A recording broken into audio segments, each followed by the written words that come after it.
A lo largo de la historia, la muerte ha sido una constante. Ninguna civilización ha escapado a su presencia ni a la necesidad de explicarla. Detrás de los monumentos, las tumbas y las ceremonias, cada cultura desarrolló su propio sistema de creencias, rituales y temores.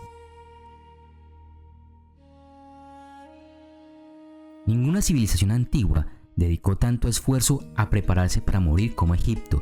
Para los egipcios, la muerte no era el final, sino una transición hacia otra forma de existencia.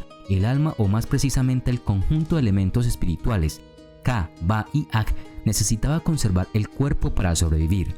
De ahí nacía la práctica de la momificación, no como un capricho religioso, sino como una necesidad física para que el espíritu pudiera seguir existiendo. El proceso de momificación estaba acompañado de rituales precisos. El cuerpo se lavaba, se extraían los órganos y se conservaban en vasos cánopos bajo la protección de los 4 hijos de Horus. El corazón, considerado el centro de la conciencia y el juicio moral, se dejaba dentro del cuerpo. El cerebro, en cambio, era retirado y desechado. No se le atribuía importancia espiritual. Durante la preparación, los sacerdotes recitaban fórmulas del libro de los muertos, un conjunto de hechizos destinados a guiar al difunto por el inframundo, el Duat. Este libro no era igual para todos, su contenido variaba según la posición social del fallecido. Un campesino no recibía los mismos encantamientos que un noble o un faraón. El viaje del alma implicaba superar pruebas. La más conocida era el juicio de Osiris. El corazón del difunto era colocado en una balanza frente a la pluma de Mat, símbolo de la verdad y el orden cósmico. Si el corazón pesaba más, significaba que la persona había vivido con culpa o desorden moral. En ese caso, era devorado por la criatura Amit, mitad cocodrilo, león e hipopótamo. Si la balanza se mantenía en equilibrio, el alma podía continuar hacia los campos de Yaru, una versión idealizada de Egipto donde reinaba la abundancia. Los egipcios temían la segunda muerte, el olvido. Si nadie pronunciaba su nombre, su alma desaparecería. Por eso los monumentos y tumbas tenían inscripciones con los nombres y títulos del difunto. Las supersticiones alcanzaban la vida diaria. La muerte de un gato, animal sagrado de la diosa Bastet, era motivo de luto familiar. Se afeitaban las cejas como señal de dolor. Durante las procesiones funerarias, los dolientes lanzaban polvo sobre sus cabezas, un gesto para acompañar al muerto en su regreso a la tierra. El uso de amuletos también era común. El escarabajo del corazón, colocado dentro de las vendas de la momia, servía para proteger al alma en el juicio final. En Egipto, morir sin ser embalsamado era peor que morir 2 veces. Los pobres que no podían costear una momificación completa improvisaban. Envolvían el cuerpo en telas impregnadas de aceites o simplemente lo enterraban en la arena esperando que el clima árido conservara los restos.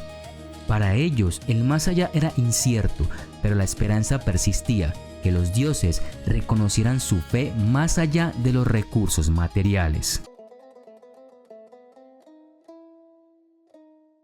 En Grecia, la muerte no era un tránsito glorioso, sino una pérdida.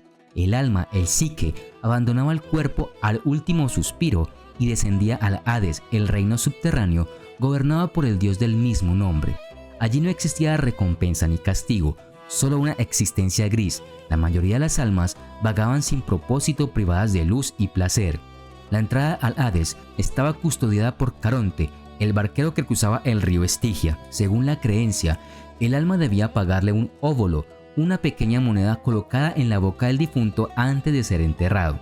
Quienes no podían pagar quedaban errando eternamente en las orillas del río, sin descanso. Por eso incluso las familias más pobres hacían un esfuerzo por cumplir este gesto. Enterrar sin moneda era condenar al alma de un ser querido.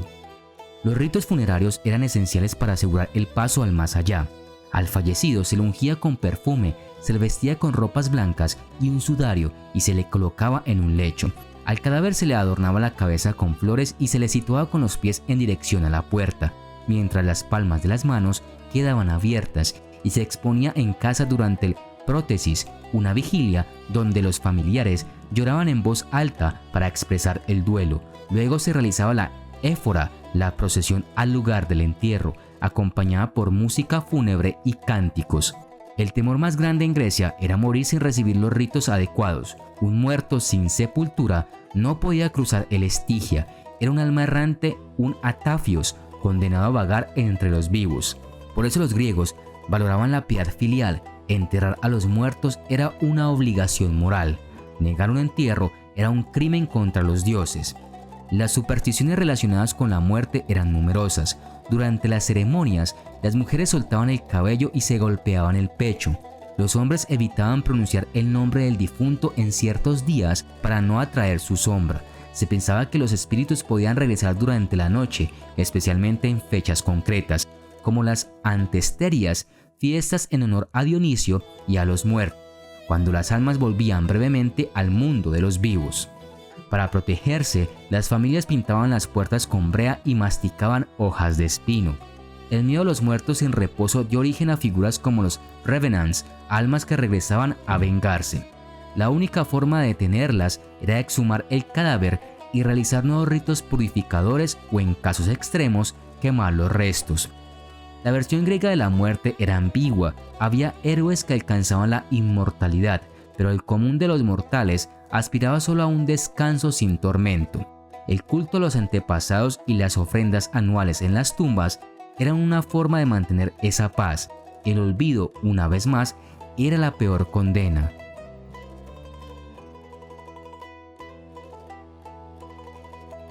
Roma heredó muchas de las creencias griegas, pero las adaptó a su mentalidad práctica. El respeto por los muertos formaba parte de la estructura familiar y religiosa.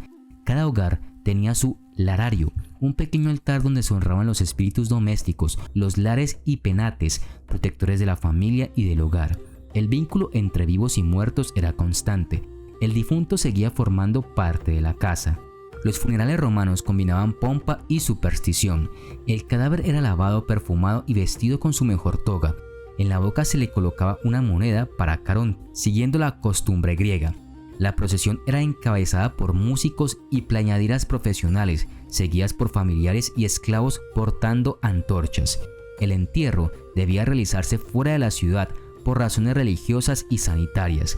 El fuego purificaba, por eso la cremación se convirtió en práctica común, aunque los más pobres eran enterrados en fosas colectivas. Los romanos creían que el alma del muerto pasaba por un periodo de transición.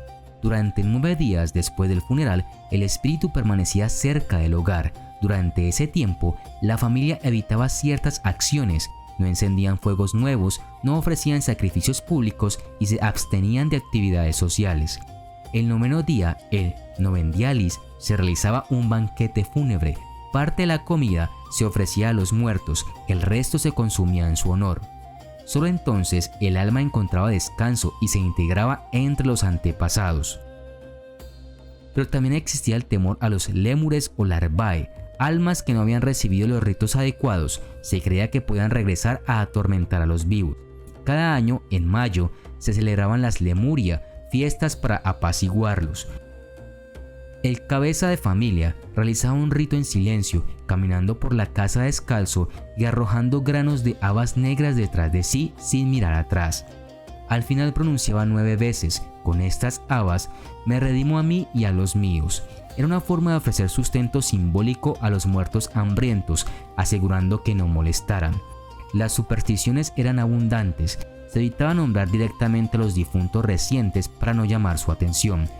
Los romanos creían que el alma debía estar en paz. Si alguien moría de forma violenta o sin funeral, su espíritu se volvía peligroso. Los soldados que caían lejos de casa recibían pequeños ritos improvisados. Un puñado de tierras sobre el cuerpo era suficiente para simbolizar un entierro. El gesto era mínimo, pero esencial. Sin él, el alma no encontraba su camino.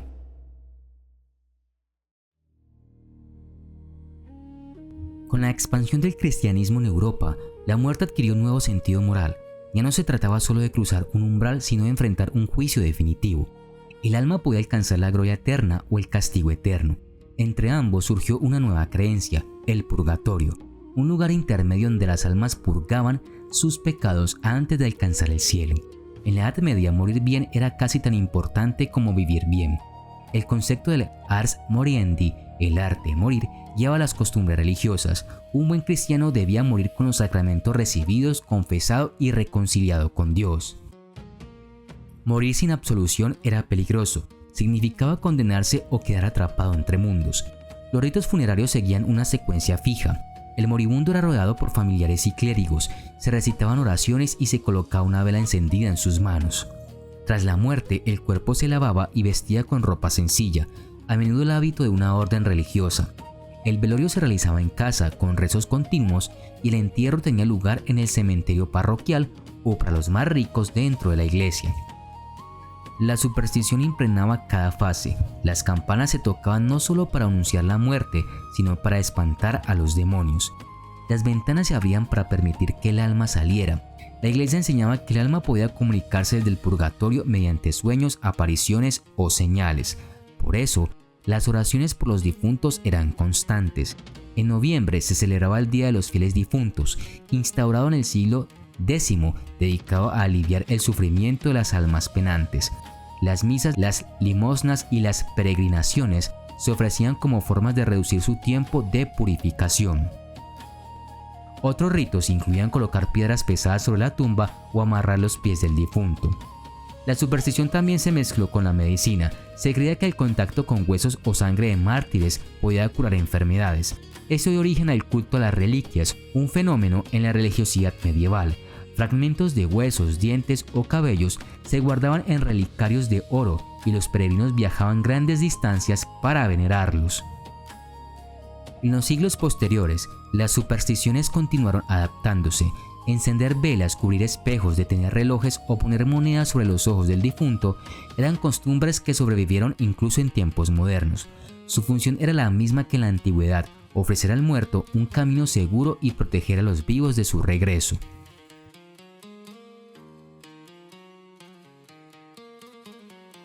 En la cultura vikinga, la muerte no era un final, sino el inicio de un viaje. Los pueblos nórdicos creían que el destino del alma dependía de la forma en que una persona moría. Quienes caían en combate eran los más afortunados, eran llevados por las valquirias al Valhalla, el gran salón de Odín, donde los guerreros bebían, comían y luchaban por la eternidad. Los demás podían ir al Helheim, el reino de la diosa Hel, un lugar frío y sombrío destinado a los que morían de vejez o enfermedad. No era un infierno de castigo, sino una existencia sin gloria. Los ritos funerarios vikingos reflejaban esta visión. No había un único modo de entierro, se usaban barcos, tumbas o cremaciones, dependiendo del estatus del difunto y de la región. El elemento común era el viaje, la idea de que el muerto debía partir hacia otro mundo. Uno de los rituales más conocidos era el entierro en barco. El cuerpo se colocaba dentro de una embarcación o en una tumba en forma de barco, rodeado de armas, herramientas, alimentos y objetos personales. Estos elementos acompañaban al difunto en el más allá. En el caso de los nobles o jefes, se sacrificaban caballos, perros e incluso esclavos para que sirvieran a su amo después de la muerte.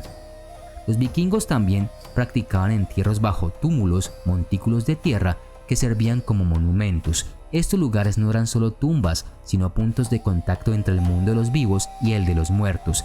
Se pensaba que los espíritus podían influir en los asuntos humanos, por lo que se dejaban ofrendas periódicas, bebidas, armas, comida o amuletos. Las supersticiones estaban presentes en cada detalle. El cuerpo debía ser colocado mirando al oeste, hacia el ocaso, símbolo del final de la vida. Se evitaba pronunciar ciertas palabras durante el funeral para no confundir el camino del alma. El silencio era sagrado durante la cremación. Interrumpirlo podía impedir que el alma encontrara el Valhalla. En muchas regiones, los familiares guardaban las cenizas en urnas y las enterraban con piedras rúnicas grabadas con fórmulas de protección. La muerte violenta tenía un significado especial. Morir con un arma en la mano aseguraba la entrada al Valhalla, por eso los guerreros siempre portaban sus espadas incluso durante los funerales. La idea de morir sin lucha era vergonzosa.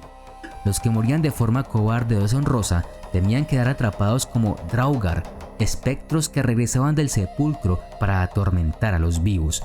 Los Draugr eran símbolos del alma corrupta que no encontraba reposo y podían causar enfermedades o desgracias en las aldeas.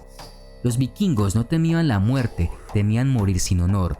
Su obsesión no era la eternidad espiritual, sino la reputación que perduraba entre los hombres. Durante la época victoriana, la muerte era un evento omnipresente y profundamente ritualizado. Las tradiciones mortuorias de este periodo reflejaban una compleja mezcla de simbolismo, religión y superstición. que a menudo resultaban extrañas y macabras desde la perspectiva moderna. Una de las tradiciones más peculiares era la fotografía post-mortem. Esta costumbre puede parecer macabra desde una perspectiva moderna, pero para los victorianos era una manera profundamente respetuosa y emocionalmente significativa de recordar a sus seres queridos fallecidos. Durante el siglo XIX, la fotografía era una tecnología relativamente nueva y costosa, accesible solo para las clases medias y altas. A menudo, las familias no podían permitirse el lujo de tomar fotografías de sus seres queridos en vida debido al costo y la disponibilidad limitada. Por lo tanto, la muerte ofrecía una última oportunidad para capturar la imagen de un ser querido para la posteridad. El proceso de fotografía post-mortem requería una preparación cuidadosa del cuerpo del difunto. Los fotógrafos victorianos eran hábiles en técnicas que ayudaban a los cuerpos a parecer lo más natural posible. Los cuerpos eran a menudo colocados en poses naturales, como si estuvieran durmiendo o descansando pacíficamente. En el caso de los niños, se les podía posar con juguetes o en cunas para realzar la apariencia de sueño. Se utilizaban diversos soportes y armazones para mantener el cuerpo en posición. En algunos casos se empleaban sillas especialmente diseñadas con soportes ocultos para sostener el cuerpo en una posición erguida. Para dar una apariencia más viva, a veces se dejaban los ojos abiertos. Si los ojos estaban cerrados, se pintaban pupilas en los párpados o se utilizaban mecanismos para mantenerlos abiertos. En ocasiones se insertaban ojos de vidrio. Las fotografías post-mortem podían ser de varios tipos, cada una con su propio significado y propósito. La forma más común era el retrato individual del difunto, a menudo posado en una cama, sofá o silla. Estos retratos buscaban mostrar al fallecido en un estado de paz y dignidad. En algunos casos, se tomaban fotografías del difunto junto a sus familiares. Estas imágenes eran profundamente emocionales, mostrando a los seres queridos dando el último adiós. Los familiares podían ser fotografiados sosteniendo las manos del difunto o simplemente sentados a su lado. Las fotografías de niños fallecidos eran particularmente conmovedoras. A menudo se les retrataba con sus juguetes o en cunas, buscando resaltar su inocencia y la tristeza de su pérdida prematura. La frase latina memento mori encapsula la esencia de estas fotografías. Recordar la mortalidad era un tema recurrente en la cultura victoriana. Estas imágenes podían ser colocadas en álbumes familiares, enmarcadas y exhibidas en el hogar, o guardadas en joyeros como objetos preciados. Estas imágenes ofrecen una perspectiva única sobre cómo se afrontaba la muerte en una época marcada por la alta mortalidad y las limitaciones tecnológicas. Otra costumbre era la creación de joyas de luto, especialmente elaboradas a partir del cabello del fallecido. Se confeccionaban intrincados diseños con el cabello del difunto, que luego se integraban en anillos, broches, collares y brazaletes. Estas piezas no solo servían como objetos de recuerdo, sino que también eran símbolos públicos del dolor y la pérdida. Las joyas de luto tienen sus raíces en siglos anteriores, pero alcanzaron un auge particular durante el reinado de la reina Victoria. Tras la muerte de su esposo, el príncipe Alberto, en 1861, la reina Victoria adoptó un riguroso luto que duró hasta su propia muerte en 1901. El estado de luto de Victoria era tan complejo que se retiró casi por completo de la política durante varias décadas y llevó consigo el luto a todo el país. Vistió trajes de viuda, exigiendo que sus hijos hicieran lo mismo. Consumida por el dolor, no toleraba la risa ni la jovialidad de sus hijos.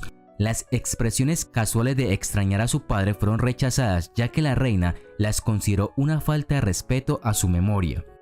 Además de sus estrictos vestidos de luto negros, la reina solo llevaba joyas negras.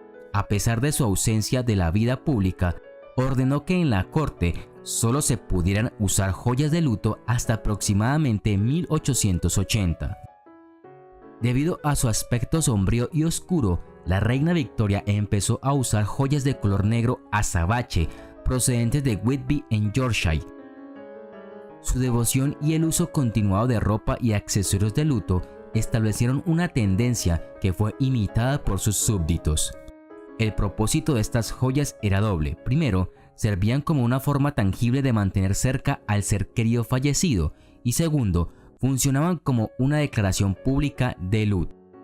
Las joyas de luto victorianas se confeccionaban con una variedad de materiales, cada uno de los cuales tenía un significado particular. Entre los más comunes estaban cabello del fallecido. Este era uno de los materiales más significativos. El cabello se tejía en complicados patrones para crear pulseras, collares, anillos y broches.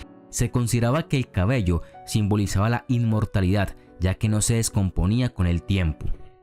Con azabache, que era un material negro similar al carbón, que se utilizaba frecuentemente debido a su color y brillo. El azabache era particularmente popular porque su tono oscuro era adecuado para el luto. Los anillos eran muy populares y a menudo llevaban inscripciones como In Memory of, junto con el nombre y la fecha de nacimiento y muerte del difunto.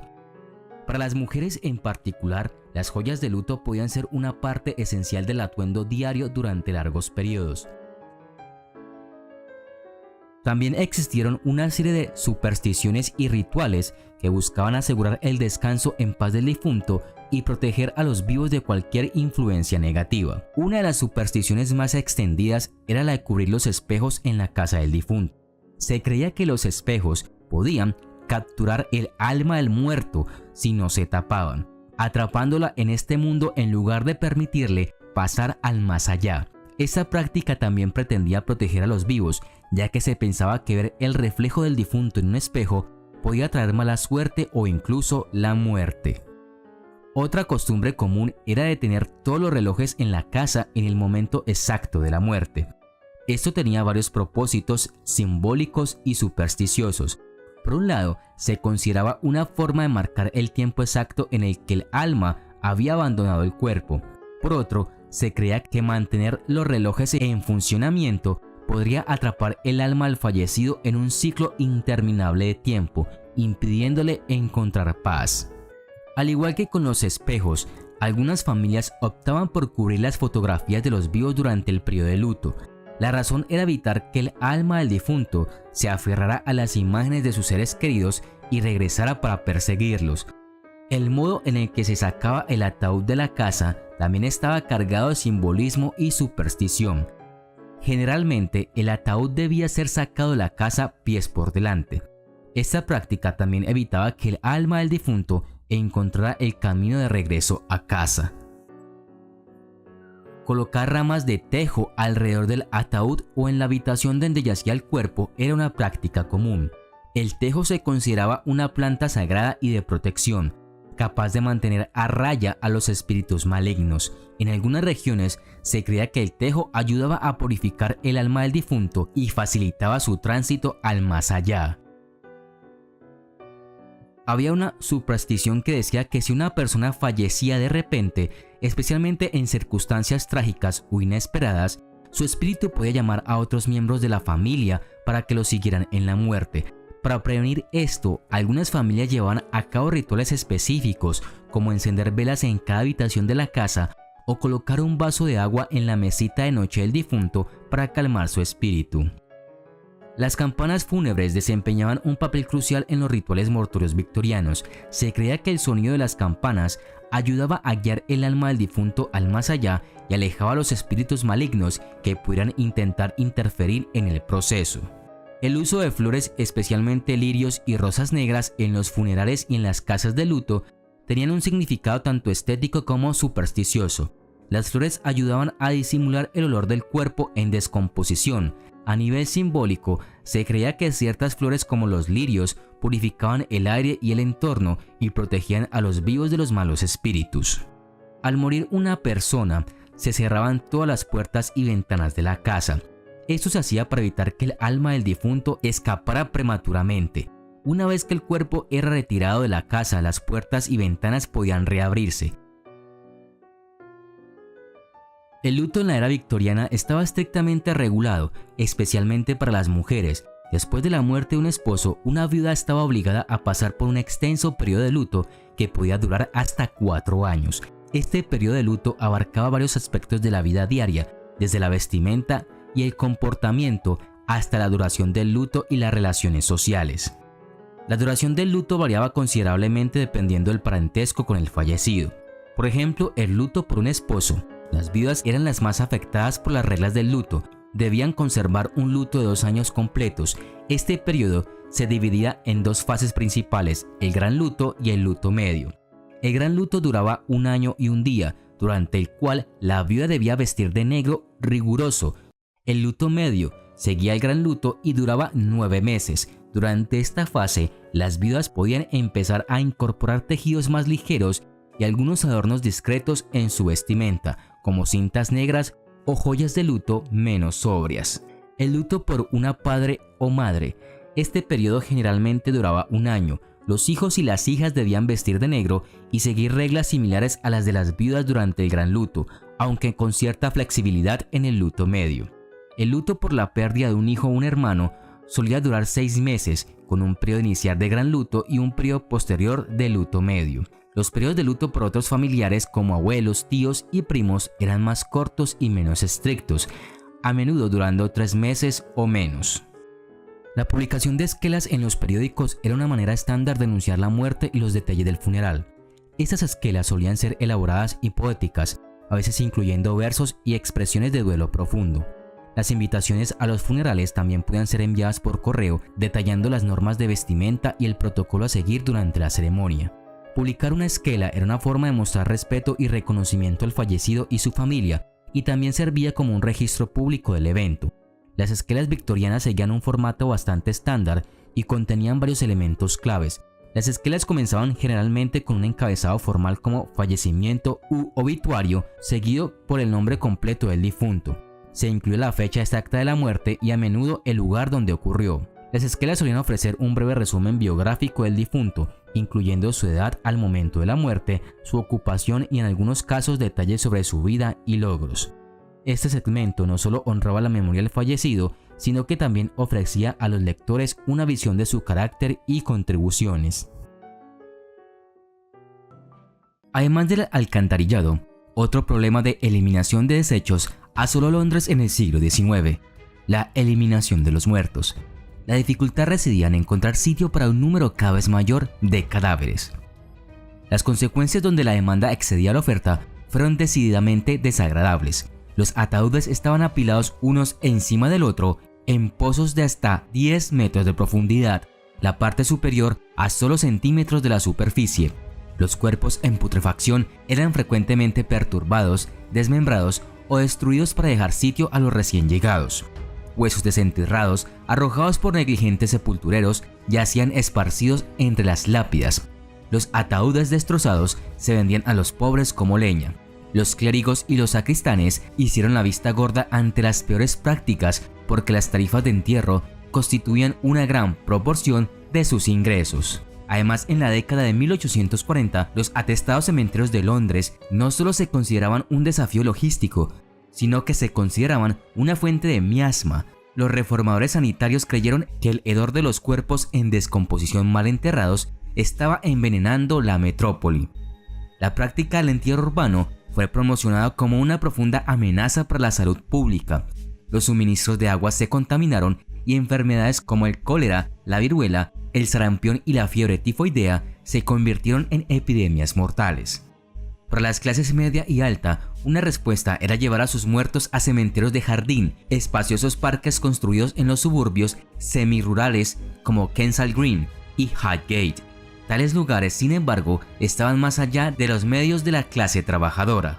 La clave del problema era el gas que emanaba de los cadáveres en descomposición. La existencia de tales gases era indiscutible. Los sacristanes y los enterradores a menudo eran llamados para golpear los ataúdes en las bóvedas de las iglesias, perforando un agujero para evitar que se abrieran con una fuerza explosiva. Se registró que los efectos en la salud de los sepultureros por inhalar estos gases iba desde la mala salud en general, dolor de cabeza, pesadez, debilidad extrema, lagrimeo, palpitaciones violentas del corazón, temblores, entre otros, hasta la muerte súbita. El gas, de hecho, podría resultar fatal. Los trabajadores del cementerio que rompieron los ataúdes inflados ocasionalmente se asfixiaron por la liberación de vapores cadavéricos. Los suelos malolientes que liberaban constantemente miasmas más difusos no producían muerte súbita, pero debilitaban a los que vivían cerca, según su nivel de exposición y resistencia individual. La capilla Enon situada en los barrios marginales al norte de Strand, era un lugar de culto establecido en la década de 1820 que contenía un sótano modesto en el que se enterraba a los difuntos por miles. Los ataúdes destrozados en las bóvedas de la capilla producían insectos que surgían de los cadáveres y acechaban en el cabello y la ropa. Los feligreses informaron olores desagradables y un sabor peculiar durante los servicios, tanto que debían usar un pañuelo presionándolo contra sus fosas nasales. Algunos restos sobrantes de los cadáveres eran arrojados a una alcantarilla que corría directamente debajo del edificio. Y curiosamente, este excedente de cadáveres en la Inglaterra victoriana daría pie a otro problema: el comercio de cadáveres. El comercio de cadáveres en la Gran Bretaña victoriana era grande y muy lucrativo. Lo impulsó el número creciente de médicos en formación en la segunda mitad del siglo. Para calificar en medicina, según la ley médica de 1858, cada médico en formación tenía que diseccionar 2 cuerpos en un ciclo de enseñanza de 2 años. Estos estudiantes necesitaban material humano antes de poder inscribirse en el Consejo Médico General, y la mayoría estaba dispuesto a pagar por cuerpos y partes de cuerpos adicionales para calificar más rápido y comenzar a recuperar sus costosas tasas de matrícula. Y donde hay demanda de un bien, siempre hay alguien dispuesto a satisfacerla. En este caso, era una red de traficantes de cadáveres que se extendía por Londres y hacia las provincias. Estas figuras sombrías ganaron su dinero comprando y vendiendo cadáveres que en la mayoría de los casos no fueron reclamados porque el difunto no tenía parientes conocidos o porque sus parientes eran demasiado pobres para pagar el funeral de este. En total, las facultades de medicina inglesas intercambiaron unos 125.000 cuerpos entre la Ley de Anatomía de 1832 y 1930, cuando se abolió este sistema. Eso sin mencionar otras 125.000 transacciones financieras en ese mismo periodo relacionadas con partes del cuerpo, ya que era más rentable desmembrar un cuerpo que venderlo por completo. La prohibición del entierro urbano requería que las parroquias construyeran sus propios cementerios grandes a una distancia segura del centro de la metrópoli. La intención era cerrar las bóvedas de las iglesias y los cementerios dentro de la ciudad. En su lugar se establecerían uno o más grandes cementerios públicos situados más allá de la ciudad edificada y gestionados por una comisión central. El precio de los funerales se regularía en una escala móvil, adecuada a las diferentes clases sociales, y el clero compensaría la pérdida de las tasas de entierro en función de sus ingresos durante los 3 años anteriores. Los cementerios abandonados, como cualquier lote vacío en la ciudad, podían convertirse en vertederos. En el espacio de unos pocos años, los grandes cementerios parroquiales a las afueras de la ciudad se convirtieron en una parte aceptada del paisaje londinense. Eran espaciosos, bien ventilados, y las regulaciones adecuadas aseguraban que las tumbas fueran profundas y estuvieran bien mantenidas. Así se neutralizaba cualquier amenaza de miasma. Sin embargo, los pobres tendrían dificultades para pagar el viaje a cementerios tan distantes, así que se sugirió la idea de transportar a dolientes y fallecidos por ferrocarril. Esta idea veía la luz desde 1854 hasta 1941, cuando el London Necropolis Railway realizó un viaje de 40 minutos y 37 kilómetros, llevando tanto a los difuntos como a los vivos al cementerio.